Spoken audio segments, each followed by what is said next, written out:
আমাদের আমিরে জামাত ডক্টর শফিকুর রহমানের নির্দেশেই আমরা আমাদের এই কাজে সহযোগিতা করবার জন্যে ঘটনার সাথে সাথেই আমাদের বাংলাদেশ জামাত ইসলামী ইসলাম ছাত্র শিবিরের নেতাকর্মীরা এসেছেন।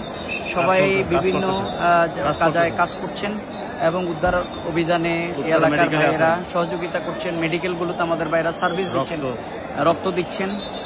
এখানে মূলত এখন আর মানুষের কোনো দরকার নেই, এখানে দরকার হচ্ছে যে রক্ত এবং মেডিকেলগুলোতে তাদেরকে সাপোর্ট দেওয়ার।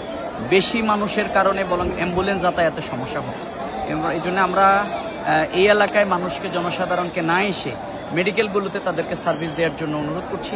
এবং এই প্রেক্ষাপটে দেশবাসীদেরকে, গোটা বিশ্ববাসী যারা দেখতে পাচ্ছেন, সবাইকে আমাদের এই কোমলমতি ছাত্রছাত্রী এবং যারা হতাহত হয়েছেন, কতজন নিহত হয়েছেন আল্লাহ তাআলা ভালো জানেন। যারা নিহত হয়েছেন আল্লাহ যেন তাদেরকে শাহাদাতের মর্যাদা দান করেন, আহতদেরকে আল্লাহ যেন সুস্থতার নিয়ামত দান করেন। আমি সবাইকে এখানে না এসে বরং মেডিকেল, ঢাকা মেডিকেল এবং উত্তরা মেডিকেল সহ বিভিন্ন জায়গায় যে হাজার হাজার ছাত্রছাত্রী শত শত নিয়ে যাওয়া হচ্ছে, তাদের সহযোগিতা এগিয়ে আসার জন্য আমরা আহ্বান জানাচ্ছি। সবাই দোয়া করবেন। আমরা এই উদ্ধার কাজে আমাদের ভাইয়েরা আছেন, আমরা এখানে শেষ পর্যন্ত থাকব। আল্লাহ যেন সহজ করে দেন, আল্লাহ তার সাহায্যের চাদর দিয়ে যেন এই ঘটনাকে আবৃত করে রাখেন। আমরা আল্লাহর কাছে সেই দোয়াটাই করছি। আসসালামু আলাইকুম।